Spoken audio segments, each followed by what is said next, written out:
Now, we all know that the United States is the #1 country on earth, specifically when it comes to the number of COVID cases. But with many US states opening up prematurely, those advocating common sense have to go to ridiculous lengths just to be heard. Today is a pretty big day. The beaches are fully reopened for the first time in more than a month. And while some residents are happy, some are not. And one of those people is Walton County resident and Florida lawyer Daniel Ohlfelder. Today he's going to be protesting the beaches being open, all while dressed as the Grim Reaper. And I'm actually joined by him now. I'm going to step out of the frame and hand him the mic so he can explain why he's here and why he is dressed the way that he is. Daniel? Thank you.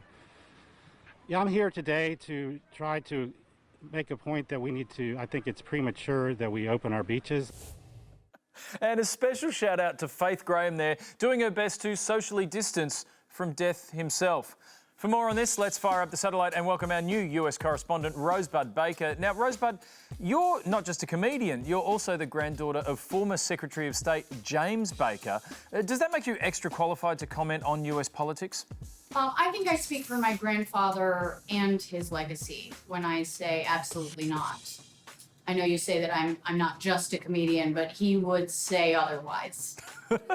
My grandfather was Secretary of State when politicians made an effort, when they had the skill set, when they really tried to hide their lies from the American public. And I've never agreed with my grandfather's politics, but I respect him now that I know he could have just been the guy telling people to drink bleach. Right. Now, the head of the COVID response, Vice President Mike Pence, caused a stir when he visited the Mayo Clinic, who have a strict face mask policy, but he didn't wear a face mask. When asked why he flouted the rule, he said this. And since I don't have the coronavirus, I thought it'd be a good opportunity for me to be here, to be able to speak to these researchers, these incredible healthcare personnel, and look them in the eye and say thank you.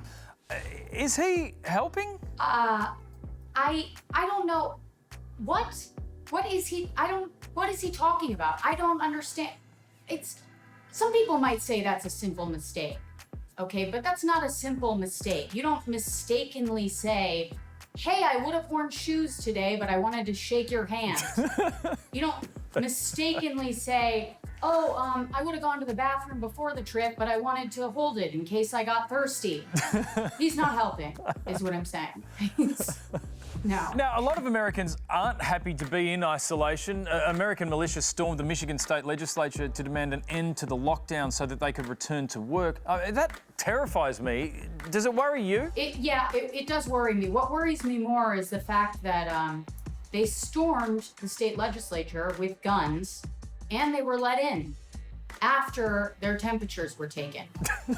Now, that kind of makes sense because COVID has killed more Americans than gun violence this year.